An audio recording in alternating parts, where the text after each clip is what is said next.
साल 1833 जब कबीला बनी आस के लोग आज जहां दुबई है यहां आकर रहना शुरू हो गए, उस वक्त ये जगह मुकम्मल रेगिस्तान थी और ये अबू धाबी के कंट्रोल में था।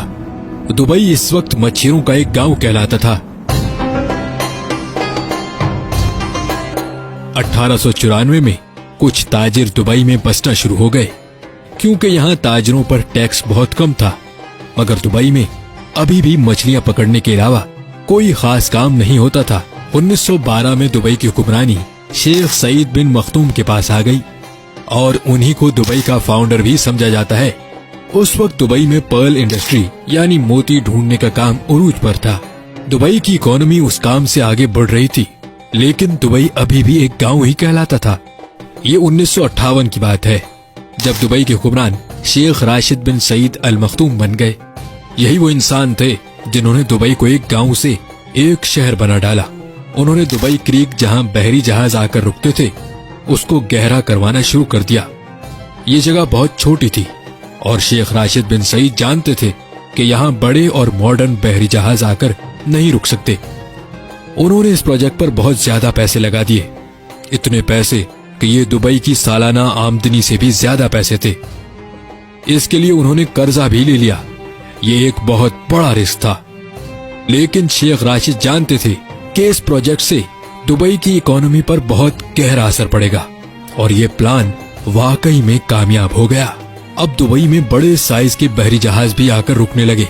इससे दुबई में गोल्ड मार्केट भी फैलना शुरू हो गई।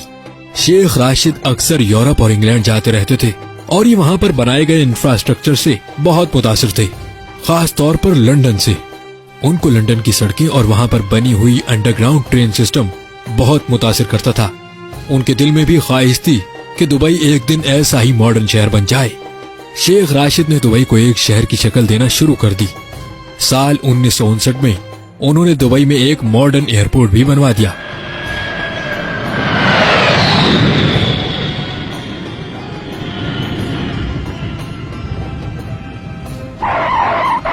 वो दुबई में बिजली की लाइंस, टेलीफोन सर्विसेज और पोर्ट्स वगैरह बनवा रहे थे। लोग समझते थे कि शेख राशिद पैसे जाया कर रहे हैं और दुबई कभी भी एक मॉडर्न और इंटरनेशनल शहर नहीं बन सकेगा। मगर 1966 में दुबई की किस्मत बदल गई। ये वो साल था जब दुबई में ऑयल डिस्कवर हुआ, लेकिन यहाँ तेल के ज़खायर इतने नहीं थे। शेख राशिद ने बहुत ही अक्लमंदी से इस बात को समझा कि दुबई सिर्फ ऑयल पर डिपेंडेंट नहीं रह सकता।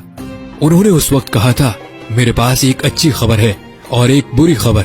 अच्छी खबर तो ये है कि दुबई में ऑयल डिस्कवर हो गया है और बुरी खबर ये है कि ये तेल बहुत थोड़ा है।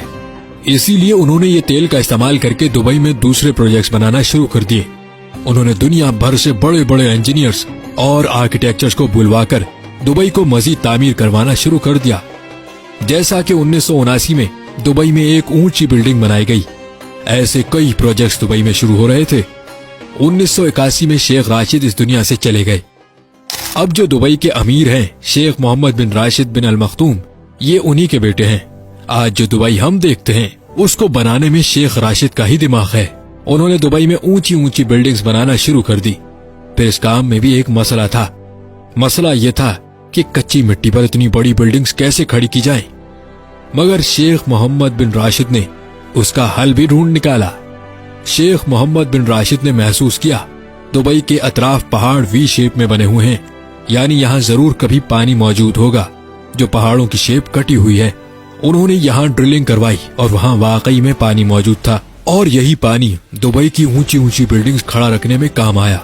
जहाँ बाकी अरब ममालिक जो तेल की दौलत पर अपना मुल्क चलाते हैं, वहीं शेख मोहम्मद बिन राशिद जानते थे दुबई को तेल पर जिंदा नहीं रखा जा सकता। आज भी ऑयल दुबई की इकोनॉमी में सिर्फ 1% कंट्रीब्यूट करता है, बाकी 99% पैसा दुबई कारोबारी सरगर्मियों से कमाता है। शेख मोहम्मद बिन राशिद की विजनरी प्लानिंग और अक्लमंदी की ही वजह है कि दुबई इतना अमीर शहर है। उन्होंने दुबई में ऐसी ऐसी चीजें बनाना शुरू कर दी जिनकी वजह से पूरी दुनिया का ध्यान दुबई की तरफ होने लगा, जैसा कि दुनिया की सबसे ऊंची इमारत बुर्ज खलीफा, दुनिया के बड़े बड़े मॉल्स में से एक दुबई मॉल, आलीशान होटल्स और आर्टिफिशियल आइलैंड। दुबई की एयरलाइन एमिरेट्स एयरलाइन, ये दुनिया की बेहतरीन एयरलाइंस में से एक है। ये सारी अट्रैक्शंस थी जो लोगों को दुबई खींच कर लाती रही। दुबई में बहुत से फ्री जोन्स भी हैं, जहां हर किस्म की टैक्स छूट दी जाती है, जो दुनिया के बड़े बड़े बिजनेसमैन की तवज्जो अपनी तरफ खींचती है। ये फ्री जोन्स दुबई की इकोनॉमी का 20% हिस्सा बनते हैं, जहां तकरीबन 1.5 करोड़ के करीब लोग नौकरी करते हैं। दुबई में आज 80% के करीब वो लोग हैं जो बाकी कंट्रीज से दुबई में आकर सेटल्ड हैं। आज दुबई में वो लोग भी हैं जो मेहनत करके पैसे कमाकर अपने प्यारों को वापस घर पैसे भेजते हैं, और वो लोग भी हैं जिनके पास बहुत सा पैसा है।